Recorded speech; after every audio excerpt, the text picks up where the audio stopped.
So our RV is quite ancient. It is a 1978 Class C RV, which means that the cushions had been exposed to the elements as much as the rest of the trailer. So what I'm doing today is I've taken some polyester fabric from my stash at home, and what I'm doing is I'm going to create some slip covers that can be pulled off and washed. One of the reasons for this is that the way that John and I climb up into our bunk is by using the backrest of this cushion to get up. That's how it was meant to be used.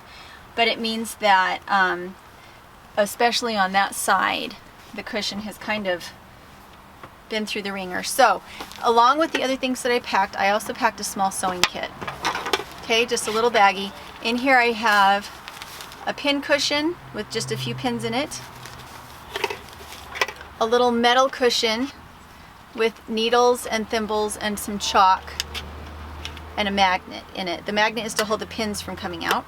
And then I have some really heavy duty thread. This is more heavy duty than normal. And I'm gonna leave both ends open so it can just be slipped on and off, just to keep it simple. If I want to do something a little more complicated later, I can, but that was the width of my fabric anyway, and so that's what I'm gonna go with.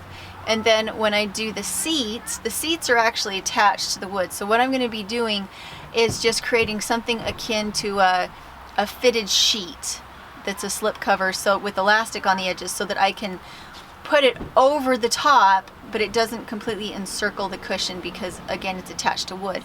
So I'm going to go ahead and pull out a needle, and it doesn't have to be an extensive kit when you're doing it for your RV. Because I have these little jobs, I already knew that I was going to be needing to sew the slip covers because I had wanted to do them before we left in the RV, and I just didn't get it done. But regardless, it's really nice just to have a sewing kit so you can put buttons back on, you know. But sewing by hand is not a big deal. You're just trying to get two pieces of fabric to hold together.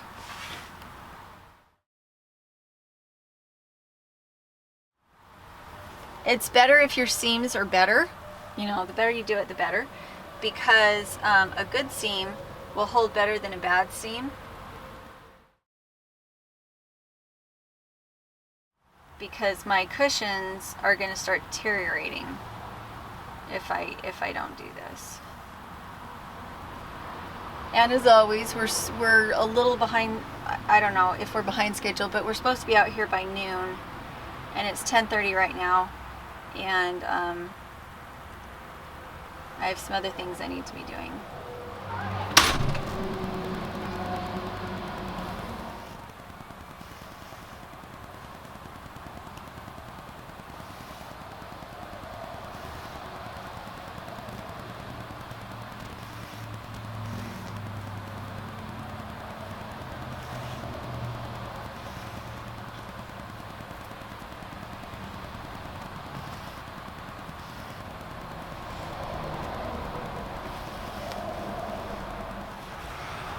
As you can see, it looks a lot tidier now. I have this one just draped over because it's not a cushion that takes nearly as much stress as the other one. So that one, the brown one, is all covered up and ready to go, and I laid down some fabric that I will be using to sew a cushion cover later. I've just laid it down. The reason I'm not finishing it now is that I don't have elastic. So for now I'm just doing kind of drop cloths and tucking them in. When you do something like this, make sure that you looked at the bolt of fabric, or that you are familiar enough with different types of fabric to know how to wash them. With polyester, you don't want to wash things hot, you want to wash things cold. And so you need to know that about your slip covers, so that when you wash them, you're not shrinking them and ruining all your work. So that's how they look right now.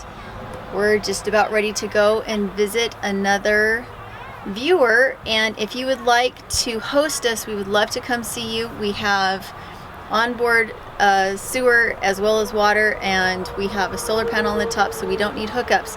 We just need somewhere to squat without having to pay for a hookup. So if you'd be interested in that, contact us at dirtpatcheaven@gmail.com, and we would love to come and see you. And we are just having so much fun coming and giving everybody hugs and getting to know you a little better. So Make sure to like, share, and subscribe, and we will talk to you later.